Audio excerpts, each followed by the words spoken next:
Good morning. So I totally apologize for the venting yesterday. It was just a verbal diarrhea, and this is the easiest way for me to do it. When I came back from my disaster and everything that was happening, it's hard for me to just vent it out in anger. I'll usually either laugh it off or I'll just kind of mumble my way. It's just like my dad will just...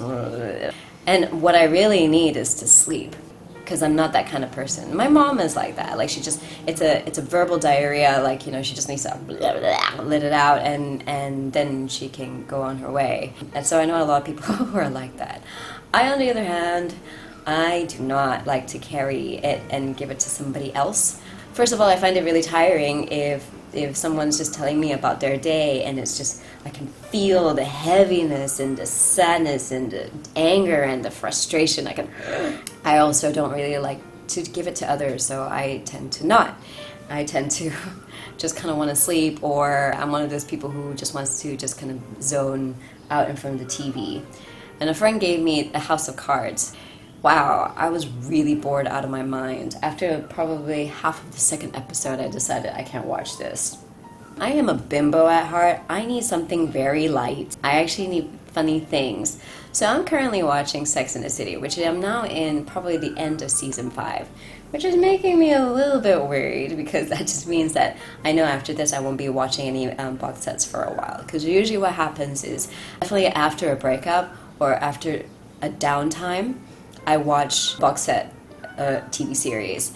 Friends, Boston Legal, Dexter. It's just a way for me to just kind of shut off, just shut off the world. It's just not, I just cannot face it right now. When it comes to the end, then I kind of know that's when work is really going to start. That's when my life is really going to take off. I really don't watch TV every day. I'm almost at the end of Sex and the City.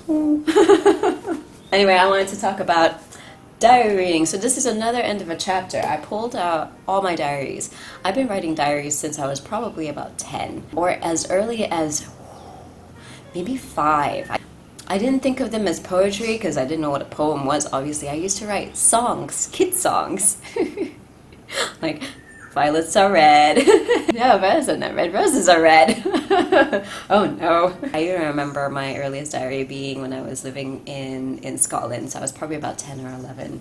I don't know where those diaries are, and I don't know if I want to know, actually. They're gone. They're gone in the past. That's the thing about diaries. When they disappear on you, which the law has, you kind of like, well, that was the past. That was a past life that you must give away and move on.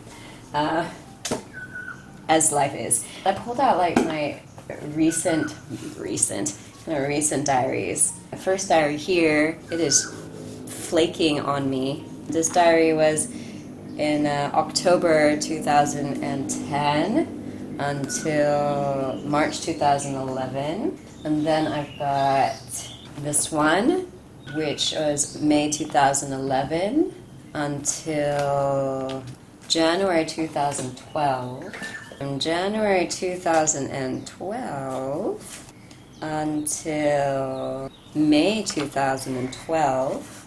I've even got a soul coaching journal, 19th of November 2011, coaching my soul.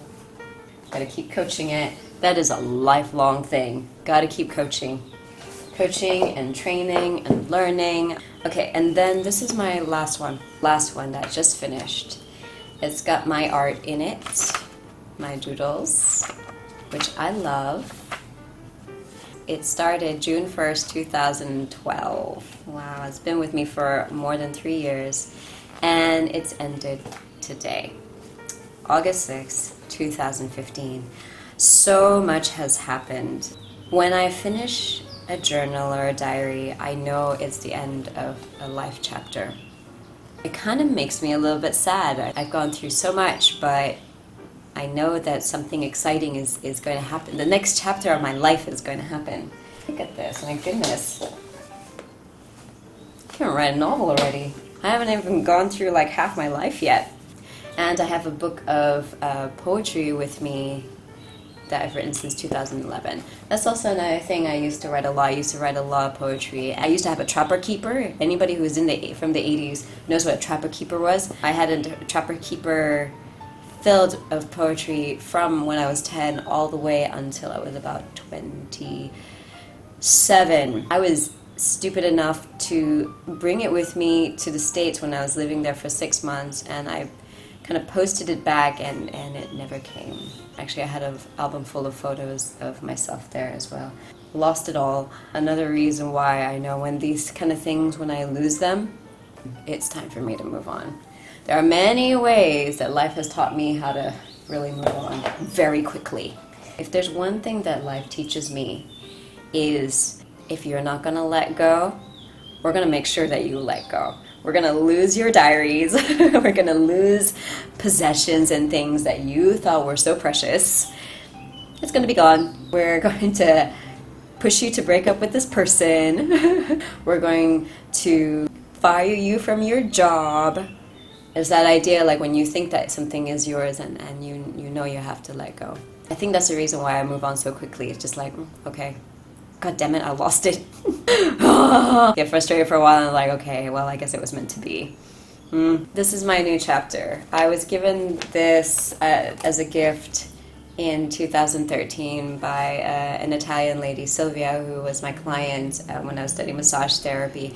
I studied massage therapy in London. This is going to be my new diary of 2005, and let's see what happens. So this is oh my god, this is a new chapter. I'm so excited! Okay, so I'm like excited and nervous at the same time. Like, oh my god, this is a new chapter. What am I gonna do? Am I ready? Am I ready? Of course I'm ready. I am ready because the others are finished. The chapter is already finished, so this is a new one. Shit, what amazing adventures are gonna happen this time around. Have a fantastic day.